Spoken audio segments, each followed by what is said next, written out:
In the first flight of its kind, American aviatrix Amelia Earhart departs Wheeler Field in Honolulu, Hawaii, on a solo flight to North America.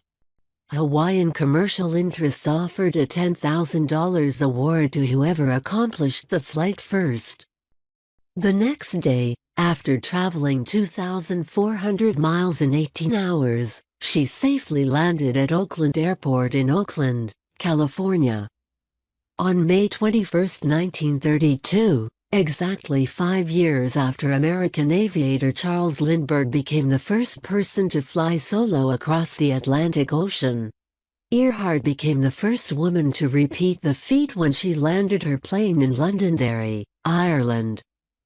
However, unlike Lindbergh when he made his historic flight, Earhart was already well known to the public before her solo transatlantic flight. In 1928, as a member of a 3-member crew, she had become the first woman to cross the Atlantic in an aircraft.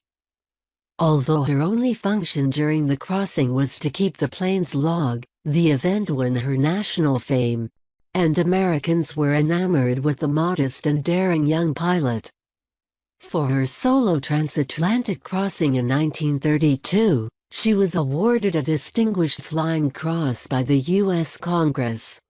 2 years after her Hawaii to California flight, she attempted with navigator Frederick J. Noonan to fly around the world, but her plane was lost on July 2, 1937, somewhere between New Guinea and Howland Island in the South Pacific. Radio operators picked up a signal that she was low on fuel, the last trace the world would ever know of Amelia Earhart.